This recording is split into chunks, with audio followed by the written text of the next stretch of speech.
Indira park ధర్నా చౌక్ వద్ద MLC కవిత మాట్లాడుతున్నారు. ప్రత్యక్షంగా చూద్దాం. తోక ఎక్కిందన్నట్టు కొన్ని చిన్న చిన్న పనులు మిగిలినాయి. అవి పూర్తి చేసి తెలంగాణ రైతాంగాన్ని ఆదుకోమని నేను ముఖ్యమంత్రి గారిని డిమాండ్ చేస్తా ఉన్నా. ఇక బీజేపీ నాయకులు ముఖ్యంగా ఈటెల రాజేంద్రన్న నేను డిమాండ్ చేస్తున్నా. కాళేశ్వరం ప్రాజెక్టు 1,15,000 కోట్లకు మీ కేంద్ర ప్రభుత్వమే, మీ సెంట్రల్ వాటర్ కమిషనే అన్ని రకాల అనుమతులు ఇచ్చింది, పర్యావరణ అనుమతులు ఇచ్చింది, బడ్జెట్ క్లియరెన్సెస్ ఇచ్చింది. దానికి నేషనల్ ప్రాజెక్టు స్టేటస్ తీసుకురావాల్సినటువంటి బాధ్యత బీజేపీ నాయకులకు ఉన్నది. తెలంగాణ ప్రజలు 8 మంది బీజేపీ ఎమ్మెల్యేలను గెలిపించారు, 8 మంది బీజేపీ ఎంపీలను గెలిపించారు. అందులో 2 కేంద్ర మంత్రులు ఉన్నారు.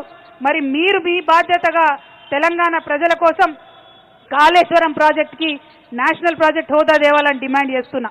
ఎందుకు మాట్లాడుతున్నా అంటే, మనం తెలంగాణ నుంచి అడిగితే మేము ఎవరికి నేషనల్ ప్రాజెక్ట్ హోదా ఇయ్యమని చెప్పిండ్రు.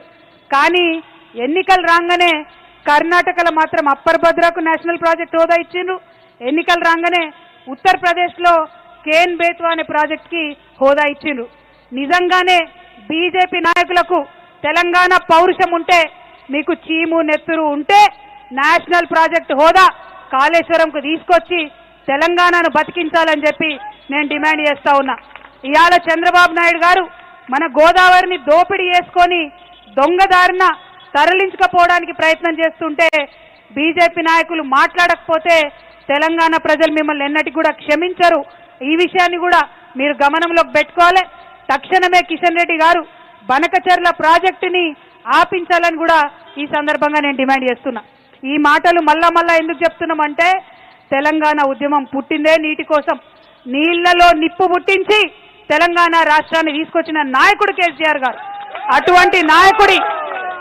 అటువంటి నాయకుడి నీడను కూడా ముట్టుకునే అర్హత రేవంత్ రెడ్డి గారికి లేదు.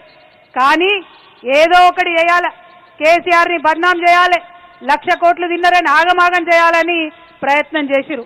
మొత్తం ప్రాజెక్టు ఖర్చే కేసీఆర్ గారు ఉన్నప్పుడు పెట్టింది 82,000 కోట్లు.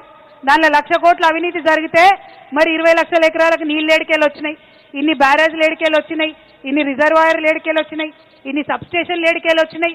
మరి ఆ విషయాన్ని ఇప్పుడు తెలంగాణ ప్రజలు సోయి తెచ్చుకొని ప్రశ్నిస్తూ ఉన్నారు. ఎన్నికలలో మీరు ఆగం చేసిండ్రు, దొంగదారిన గెలిచిండ్రు, ఇవాళ అధికారంలో ఉన్నారు. ఇప్పటికన్నా ప్రజల పక్షాన మాట్లాడాలి, ఇప్పటికన్నా ప్రజల కోసం పనిచేయాలని ముఖ్యమంత్రి గారిని నేను ఈ సందర్భంగా డిమాండ్ చేస్తున్నాను. మరి కేసీఆర్ గారి కోసం ఇవాళ జాగృతి కార్యాచరణ తీసుకున్నది. రేపటి నాడు మేము అవకాశం ఇస్తాం, 1 నెల రోజులు వెయిట్ చేసి చూస్తాం.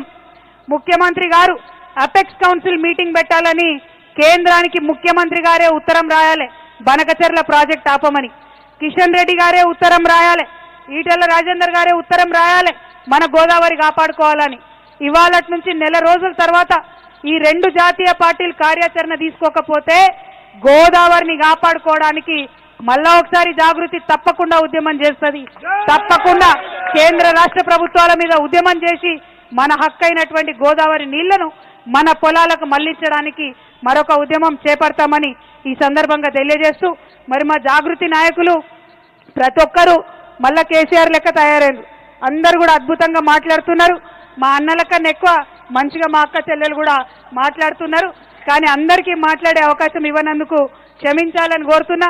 బీసీ నాయకులు నరహరి గారు, కోలశ్రీని గారు, రాచమల్ల బాలకిషన్ గారు, నరేష్ గారు, విజయేందర్ గారు, ఆలకొండ హరి గారు, శివ గారు, సగర శ్రీనన్న గారు, మా ఆనంద్ గారు, విజయ్ భాస్కర్ గారు, మరి అమానుల్లా ఖాన్ గారు, మా తమ్ముడు ప్రశాంత్ గారు, అట్లానే శివారెడ్డి గారు, మరి మా తమ్ముడు ఇంకొక తమ్ముడు వంగపల్లి శ్రీనివాస్ గారు, మా నవీన్ అన్న, మా యాదగిరి అన్న, మా యూత్ అధ్యక్షుడు సంపత్ గౌడ్ గారు, అట్లానే నరేందర్ గారు లీగల్ సెల్ అధ్యక్షుడు, మా సుజీత్ గారు, మా అన్న మహేందర్ అన్న హైదరాబాద్లో నిన్న అగ్గి ఉట్టించి మొత్తం జాగృతినంతా పెద్ద ఎత్తున విస్తరింపజేస్తున్న మా మహేందర్ గారు.